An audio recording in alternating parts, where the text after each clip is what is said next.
SIR का form किस तरह भरना, इसका बहुत ही आसान तरीका आपको बताऊंगा। तो चलिए वीडियो को शुरू करते हैं। यहाँ पर देखिए मेरे पास दो फॉर्म है। एक 2002 के अंदर जो वोट डाले थे उनका भी मेरे पास फॉर्म है, और जो 2002 के अंदर जो वोट अभी नहीं डाले थे, जो अभी छोटे बच्चे थे जिनका वोटर आईडी कार्ड नहीं बना था, उनका भी मेरे पास फॉर्म है। करेक्ट। अब सबसे पहले मैं आपको बताऊंगा 2002 के अंदर जो वोट डाले थे उनका फॉर्म कैसे भरना। और ये फॉर्म आपको कहाँ पर मिलेगा? आप जो है 2002 का वोटर आईडी कार्ड लेकर आप अपने बीएलओ के पास जाओ, जहाँ पर ये एसआईआर का चले।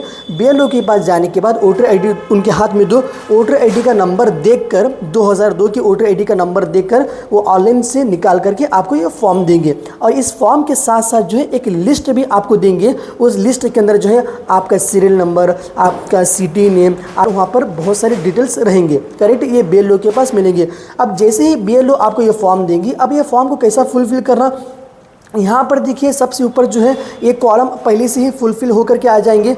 यहाँ पर क्यूआर कोड भी रहेगा, और यहाँ पर आपका पहले से ही फ़ोटो आ जाएगा जो 2002 के अंदर था। और उसके साथ साथ जो है यहाँ पर आपको एक एक्स्ट्रा फ़ोटो बिठाना होगा। करेक्ट। यहाँ पर मैं कस्टमर का फ़ोटो आपको दिखा नहीं सकता, इसलिए मैं उसे काट गया हूँ। अब यहाँ पर देखिए ये फॉर्म को किस तरह भरना। यहाँ पर सबसे ऊपर जो है आपका नाम लिखना होगा। जैसा 2002 की वोटर आईडी के अंदर जैसा नाम है, सेम वैसा नाम आपको यहाँ पर लिखना होगा। चाहे वो अभी के हिसाब से गलत हो या कुछ भी हो, जैसा नाम था वैसा नाम आपको लिखना होगा, और नीचे इसे खाली छोड़ो। उसके बाद यहाँ पर आपका फादर नेम, वोटर आईडी के अंदर 2002 की वोटर आईडी में जैसा आपका फादर नेम है, सेम वैसा फादर नेम लिखो। यहाँ पर मैं कस्टमर का फॉर्म भर रहा हूँ, इसलिए मैं आपको ये दिखा नहीं सकता, XYZ करके एक एग्जाम्पल के तौर पर लिखा हूँ। तो यहाँ पर आप अपना फादर नेम लिखो, और साथ में इन्हों को लगना फादर, तो यहाँ पर नीचे फादर करके लिखो। नीचे यहाँ पर फादर करके लिखो।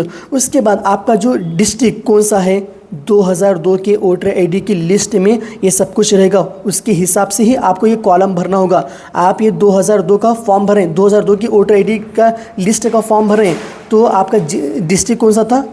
अब यहाँ पर मैं बीजापुर करके लिखा हूँ, इसलिए कि 2002 में इन्होंने बीजापुर के अंदर वोट डाला था। और उसके बाद स्टेट, यहाँ पर विधानसभा क्षेत्र हैसरू, ये 2002 के वोटर आईडी के लिस्ट में ये रहेगा, वही आपको लिखना होगा। यहाँ पर भी मैं बीजापुर करके लिखा हूँ, सेम बीजापुर, यहाँ पर भी बीजापुर। करेक्ट।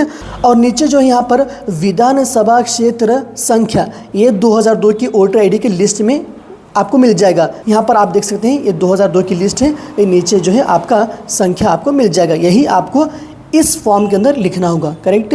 और भाग्य संख्या, आपका पार्ट नंबर वो लिखना होगा, ये भी यहाँ पर रहेगा। और इस केंद्र संख्या, आपका सीरियल नंबर, ये भी इस फॉर्म के अंदर रहेगा। यही आपको इस फॉर्म के अंदर उतारना होगा। ये हुआ 2002 के डिटेल्स वोटर आईडी के। अब यहाँ पर देखिए इस कॉलम में यहाँ पर आपको कुछ मत करना होगा। यहाँ पर आप कुछ भी मत करो, ये जैसा है खाली वैसा खाली से रहने दो, कुछ मत करो, इसे खाली ही छोड़ो आप। अब नीचे जो है यहाँ पर अभी फ़िलहाल की जो वोटर आईडी है आपकी, अभी फ़िलहाल की वही डिटेल्स यहाँ पर आपको लिखनी होगी। यहाँ पर आपकी जो वोटर आईडी है फ़िलहाल की अभी, उसकी आपको कंप्लीट, उसमें जो डेट ऑफ बर्थ है पूरी कंप्लीट डेट ऑफ बर्थ लिखना होगा। 01/06/1979 ऐसा कुछ जो डेट ऑफ बर्थ है वो आपको लिखना होगा। और नीचे जो है आपका आधार नंबर जैसा है वैसा लिखना होगा। यहाँ पर मैं कस्टमर का आधार आपको दिखा नहीं सकता, इसलिए इसे राउंड किया हूँ। और नीचे आपका मोबाइल नंबर लिखो, जो आधार कार्ड के अंदर है वो फ़ोन नंबर लिखो। और नीचे जो है आपका फादर नेम, तंदे हैसरू, आपका father name, father, mother, wife, इन तीनों का अभी की फ़िलहाल की वोटर आईडी आपको लेना होगा। अगर फादर का वोटर आईडी नहीं है तो भी आपको नाम यहाँ पर लिखना ही होगा। फिर अगर आपका फादर का वोटर आईडी है तो उनका नाम लिखो वोटर आईडी में देखकर, और नीचे जो है उनका वोटर आईडी नंबर लिखो। फिर नीचे आपके अम्मी का नाम लिखो, फिर उनका वोटर आईडी नंबर लिखो। अगर वोटर आईडी उनका नहीं है तो भी आपको नाम लिखना ही होगा। फिर नीचे आपके वाइफ का नाम और उनका वोटर आईडी नंबर लिखो। उसके बाद यहाँ पर आप अपनी सिग्नेचर करो, और नीचे जो है यहाँ पर आप बीएलओ के एक सिग्नेचर लो। ऐसे दो फॉर्म होंगे, सेम ये जैसा लिखी नहीं, इससे दूसरे फॉर्म के ऊपर भी आपको यही सेम डिटेल्स आपको डालनी होगी। दूसरे फॉर्म के ऊपर एक फॉर्म, दोनों फॉर्म के ऊपर जो है यहाँ भी बीएलओ की सिग्नेचर लो, यहाँ पर भी बीएलओ की सिग्नेचर लो। एक फॉर्म आप बीएलओ को दो, एक फॉर्म आप अपने पास रख लो। जब तक एसआईआर कंप्लीट नहीं होता, जब तक वोटर आईडी की लिस्ट के अंदर आपका नाम नहीं आ जाता, उस वक्त तक आपको एक फॉर्म अपने पास रखना होगा। ये हुआ 2002 के अंदर जो वोट डाले थे उनकी डिटेल्स। अब हम चलते हैं 2002 के अंदर जो वोट नहीं डाले, जो अभी छोटे बच्चे थे, उनका फॉर्म कैसे भरना। ये भी फॉर्म आपको बीएलओ देंगे, पूरी ऊपर की डिटेल्स पहले से ही फुलफिल होकर के आ जाएगी। यहाँ पर QR कोड आ जाएगा, इनका फोटो आ जाएगा, यहाँ पर इनका एक्स्ट्रा फोटो यहाँ पर आपको लगाना होगा पहले फॉर्म की तरह। अब यहाँ पर देखिए ये बहुत मेन है, बहुत सारे लोग यही गलती करते हैं। आप देखिए इन्होंने किसके साथ मैपिंग कराए थे, इनके अब्बा के साथ कराए थे क्या अम्मी के साथ मैपिंग कराए थे इन्होंने। अब इन्हों क्या करना, इनके अब्बा के साथ अगर मैपिंग कराए तो अब्बा का वोटर आईडी लेना। यहाँ पर कौन सी वोटर आईडी लेना, 2002 की ही वोटर आईडी आपको लेना होगा। 2002 की डिटेल्स आपको यहाँ पर लिखने होंगे। फॉर एग्जाम्पल मैं इनके अब्बा का वोटर आईडी लेता हूँ, करेक्ट। अब यहाँ पर देखिए इनको जो है इनके अब्बा का नाम यहाँ पर आपको लिखना होगा। किसके साथ मैपिंग कराई थी, अब्बा के साथ कराई थी तो अब्बा का नाम, अगर अम्मी के साथ कराई थी तो अम्मी का नाम यहाँ पर आपको लिखना होगा।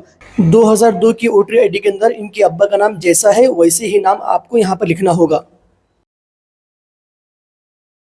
और इसे खाली छोड़ो और नीचे इनके अब्बा का नाम, नीचे जो है इनके अब्बा का नाम आपको लिखना होगा। फिर यहाँ पर फादर करके आपको लिखना होगा। ये थोड़ा ध्यान रखिए आप। इन्हों फादर, ये फादर किसके इन्हों किसके फादर, इनके फादर, इनका बेटा इन्हीं। ये थोड़ा आपको ध्यान रखना होगा।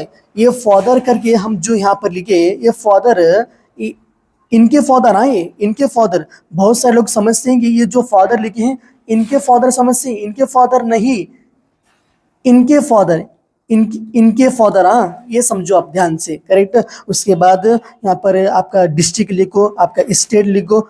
सेम वही इनके अब्बा के फॉर्म के अंदर जो बीजापुर करके लिखे थे, यहाँ भी बीजापुर, यहाँ भी बीजापुर, यहाँ कर्नाटका। अब नीचे जो है यहाँ पर इनके अब्बा के फॉर्म के अंदर जो विधान संख्या ये जो लिखे थे वो आपको लिखना होगा, और पार्ट नंबर, सीरियल नंबर, यही सेम तीनों यहाँ पर आपको लिखना होगा। अब यहाँ पर देखिए 221 और 182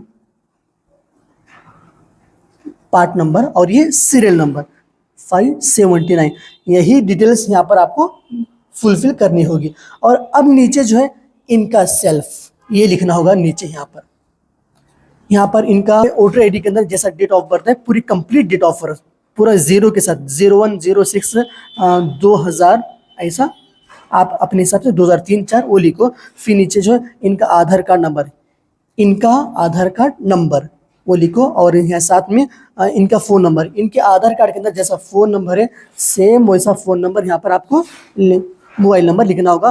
फिर तंदे हैसरू, इनके अब्बा का नाम, इनके अब्बा का नाम यहाँ पर आपको लिखना होगा। अभी ये सेल्फ में अब्बी की जो इनकी वोटर आईडी है, इनके अब्बा की या फिर इनके अम्मी की, अब्बी की जो वोटर आईडी है नवी 2025-26 के अंदर, अब्बी की वोटर आईडी के अंदर जैसा नाम है वैसा नाम यहाँ पर आपको लिखना होगा।